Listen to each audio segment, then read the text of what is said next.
Enchentes devastadoras, secas prolongadas e desastres naturais recorrentes têm marcado o cotidiano do Brasil nos últimos anos. O país enfrenta um aumento de 460% nos eventos climáticos extremos desde a década de 90, e a sensação generalizada é de que o futuro se tornou imprevisível, instável e ameaçador. Em meio a esse cenário, cresce o sentimento de angústia coletiva diante da fragilidade da vida e do colapso ambiental.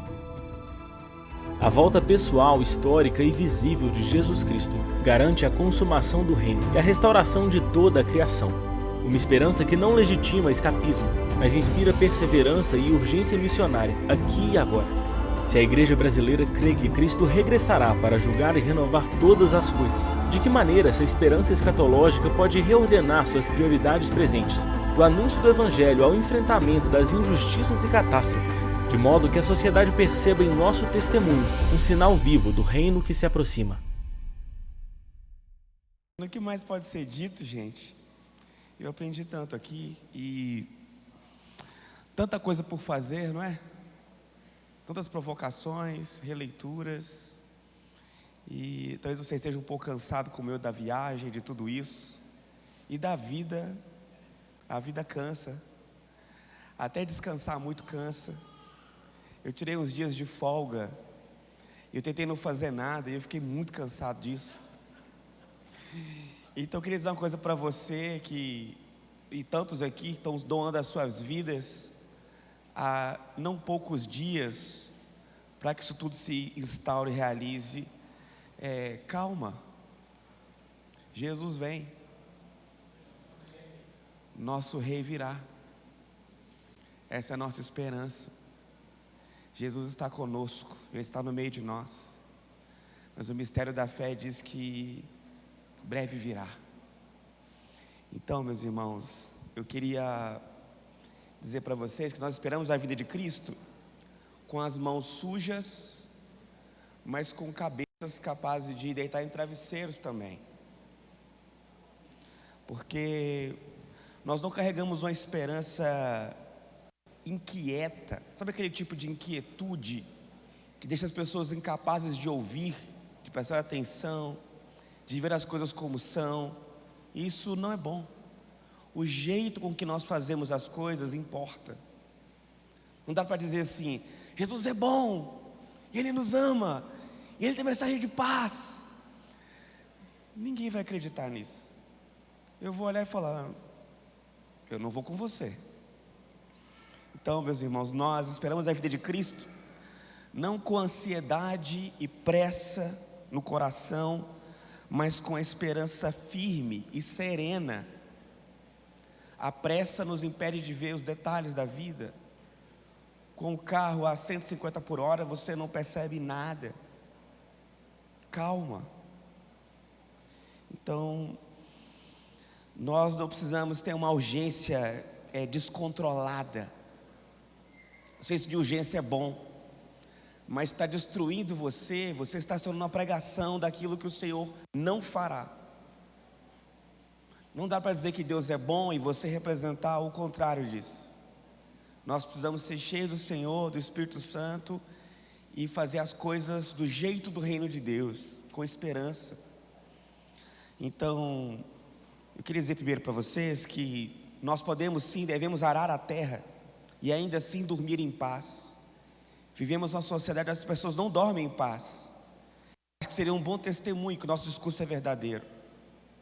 Pessoas iriam se perguntar: olha, gente, vocês sabem que o lema do PCC é paz, justiça e liberdade. Vocês sabem disso, né? PJL para os irmãos que estão na tranca. Isso é refrão de rap, de funk. Só dizer isso é insuficiente. Eles vão olhar para nós e ver como estamos terminando as tarefas. Se ao longo dos anos nós que falamos do bem, estamos realmente vivendo bem. É isso. Nossos ritmos são importantes. O quanto isso está sendo encarnado em nós é importante. Então, a esperança cristã vai encher sim nossas mãos de calos e travesseiros, certo? A fé cristã, ela é isso, ela projeta não uma fuga histórica, a fuga da história, mas sua redenção, A esperança bíblica é certo que ela não esvazia a história, ela não é desencarnada, ela é corpórea, ela é cósmica. O Cristo que há de voltar é o mesmo que tocou leprosos, que comeu peixe assado na praia, que chorou diante de um túmulo, que suou sangue em um jardim.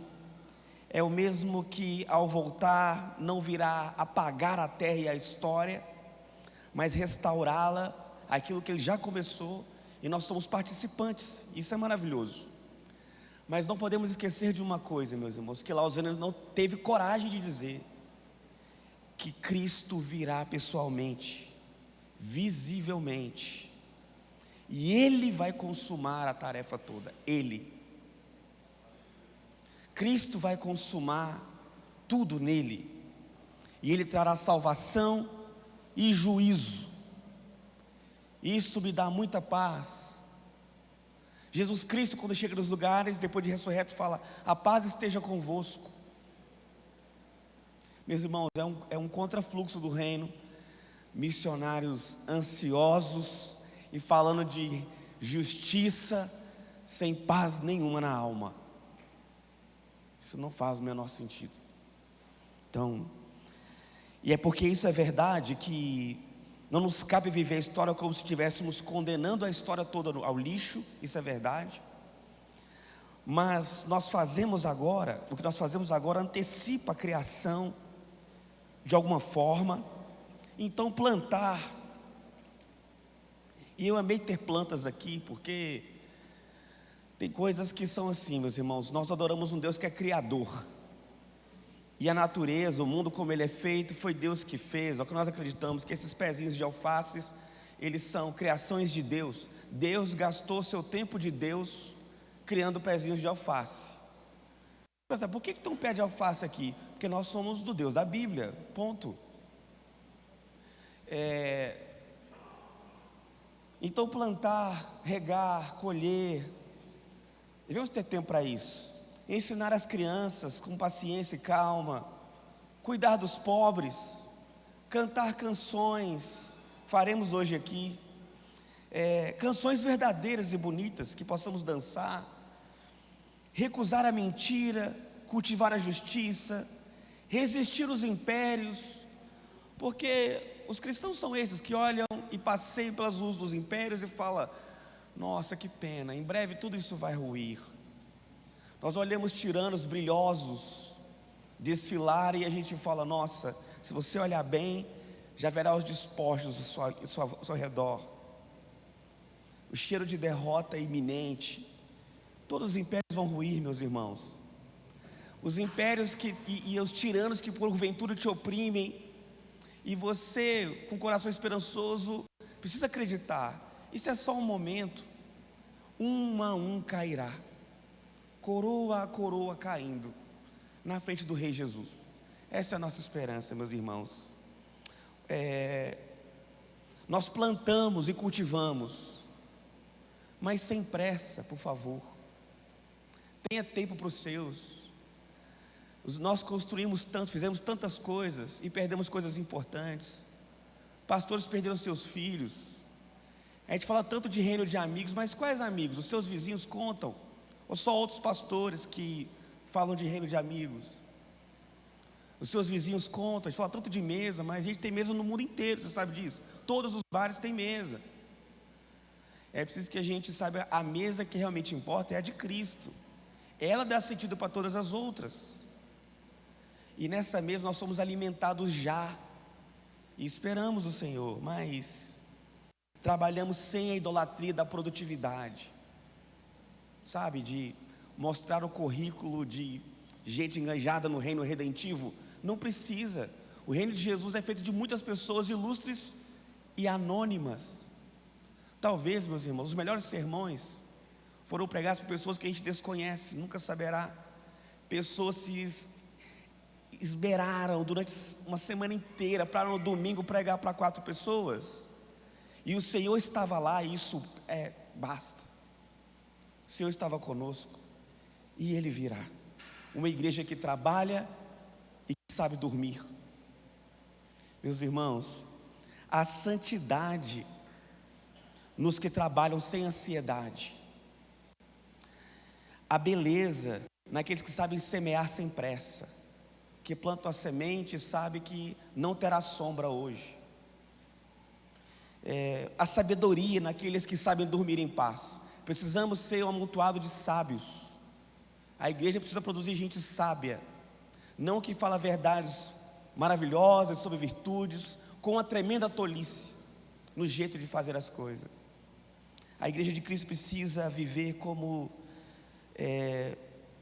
se tudo dependesse apenas de Jesus Cristo, tá bom? Meus irmãos, a igreja de Jesus Cristo sabe que Jesus Cristo é o grande realizador da tarefa por completo, e que eu estou dando uma participação, uma contribuição. Eu carregava uma caixa pesada lá em casa, e meu filho, o pequeno, o José, quero te ajudar, papai. E ele logo se enfiou debaixo da caixa na minha frente, e ele colocou a mãozinha dele embaixo e falou: vamos, papai.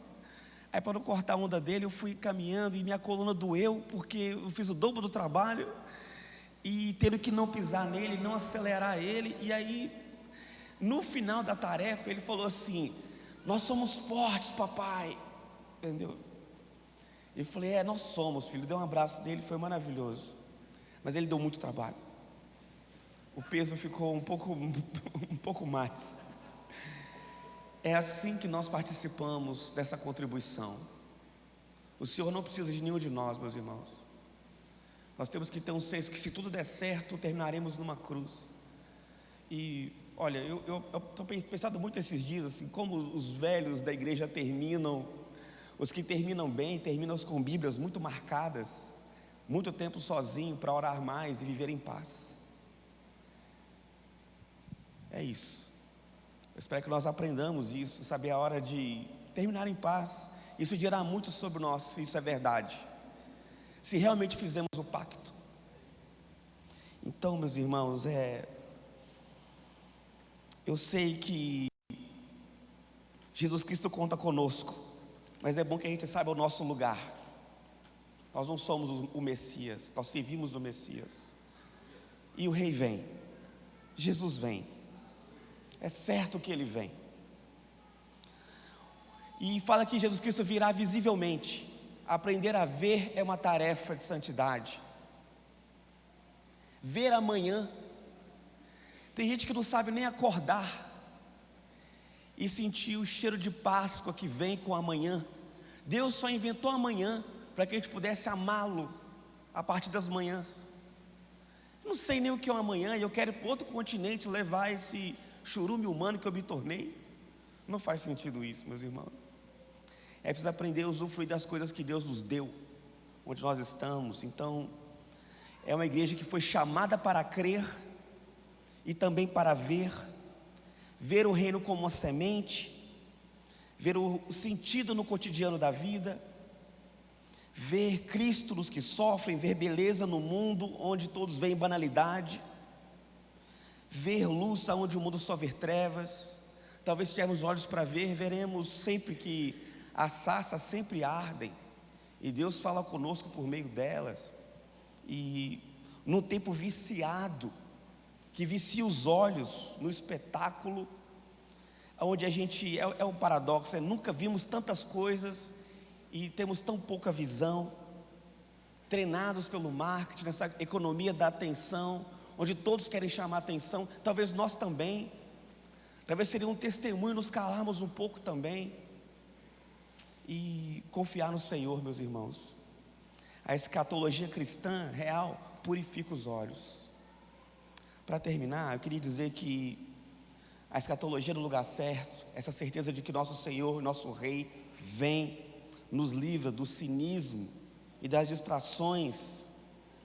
E nós estamos treinando para ver também o reino em lugares inimagináveis, como um vislumbre, por meio de frestas. Vivemos como um grande ensaio e somos capazes de ver vida e paz de Deus num pão quente de manhã, numa água limpa, num abraço simples entre irmãos.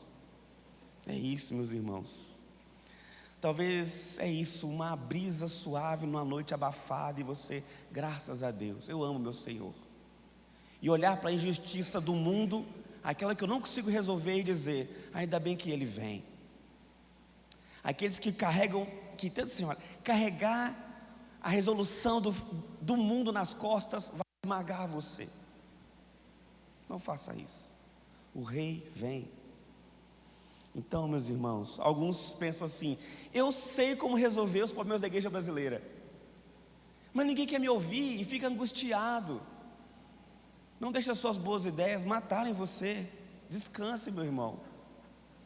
Relaxa. Então, e alguns dizem assim, pô, você tem um mundo para resolver agora e eu não sei o que fazer. Calma, irmão. No final você vai dizer assim, eu sou forte, né, papai? Ele é. Parece que é. Jesus já começou o reino. E eu queria terminar dizendo, meus irmãos, mais uma vez, sim, Jesus vem. E Ele aguarda a sua igreja plantando, trabalhando, uma santidade que não é passiva, é ativa, mas de um povo que sabe descansar, especialmente nele. Não é criar uma cultura de spa, é de confiança. Viajando, vigiando e dormindo bem, trabalhando e contemplando, porque o reino já começou nas mãos sujas que temos, no sono tranquilo que nós precisamos aprender a viver, esperando Jesus Cristo voltar sem medo, sem pressa, sem histeria. Somos ativos, mas não somos uma igreja de maníacos. Isso é um mau testemunho sobre nós. Missionários que terminam a vida amargurados, feridas não curadas. Esse é um péssimo jeito de anunciar o reino de Deus. Olha tudo o que eu fiz por essa igreja, pela justiça, olha como nós estamos. Todas as amizades fragmentadas. Meus irmãos, existe tempo no reino de Jesus para que você reencontre os amigos. Existe tempo para você descansar e acordar e se reconectar com o Criador de tudo e em paz e com beleza. Esperemos com fidelidade, com os olhos limpos, com calos também do trabalho, mas também que você, ao deitar no seu travesseiro, diga graças a Deus, Ele cuidará de tudo por nós. Que Ele nos encontre assim, meus irmãos. O Rei vem, Senhor vem, breve vem. Deus nos abençoe.